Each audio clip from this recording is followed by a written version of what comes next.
Naitwa Dr. Mohamed Hamisi, mwanachama wa klabu ya Simba, lakini shabiki maarufu wa klabu ya Simba. Kwanza nimefurahi sana na niwapongeze kitu bodi ya ligi, lakini pia nimpongeze CPA Colonel Barnabas,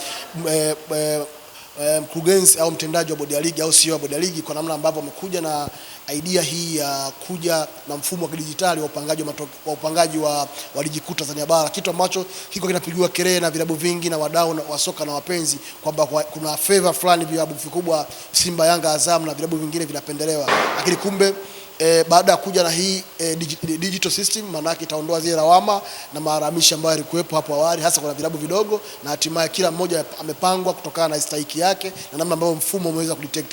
Huko ndiko kukua kwa mpira wa Tanzania, ndio kukua kwa ligi kuu ambako tunasema imekuwa mpaka ligi namba 5 barani Afrika kwa ubora. Sasa tuishi kisasa, tutoke kule kwenye analog system tuje kwenye modern football ya mpira ambao dunia inahitaji. Mifumo yote duniani imebadilika, saizi ya mpira ni mifumo ya kisasa ya uendeshaji, na bodi ya ligi kuja na mfumo huu, sisi kama wadau wapenzi wa soka Tanzania kubwa.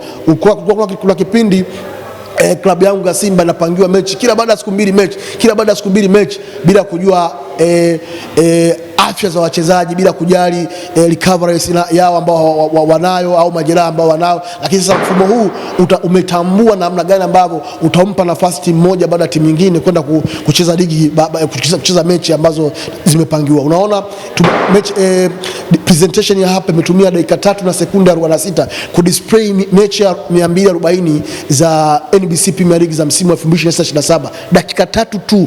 Yani mfumo wa kisasa unatumia maelezo mafupi kueleza kitu kikubwa. Kwa hiyo ni jambo kubwa la faraja. Sisi kama mashabiki wa mpira na wadau tunaiunga mkono TFF, tunaiunga bodi ya ligi, tuwapongeze viongozi, tuseme huu mfumo ambao umetuletea utatupa heshima. Na umeona Kariakoo Derby itakuwa mwezi wa 10 mechi ya kwanza, lakini mechi ya marudiano ya kutamatisha msimu itakuwa ni mwezi Februari. Lakini unaona jinsi ambavyo imedisplay paka viwanja, Simba atakuwa uhuru, Yanga atakuwa uhuru. Tumefurahi kwa kweli, ni ratiba ambayo ni rafiki na kila mmoja anaweza akaitimiza.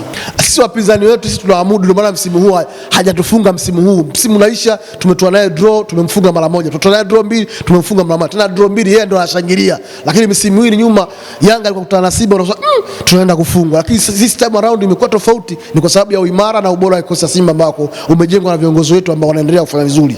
Okay, naitwa Meja Ramadhani Mwaihojo ama Nabii Meja, shabiki la maajabu, shabiki la miujiza. Ratiba namna ilivyopangwa leo katika mfumo wa kidigitali, sisi kama wadau na ile mitazamo ya kusema kwamba Simba na Yanga zinapendelewa. Kwa hiyo mfumo umetuonyesha kwa dakika 3 tu namna ambavyo wanaweza kupanga ratiba.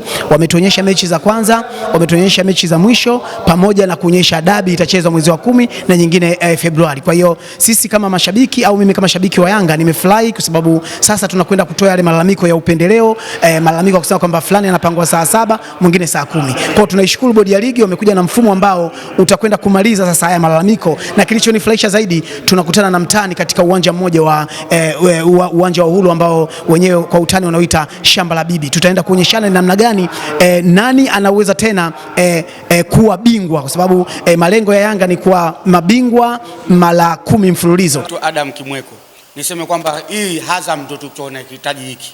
Tunahitaji jambo kama hili, tunahitaji mfumo. Kwa hiyo tunashukuru sana bodi ya ligi imetuelewa kilio chetu. Kwa sasa shida ni hawa watu wa analogi. Unajua wenye timu za analogi, najua mwenyewe, unajua mwandishi, timu za analogi ndio zenye shida, lakini sisi kama Azam FC hatuna shida. Tunahitaji mfumo, tumeingia kwenye mfumo na tunaukubali.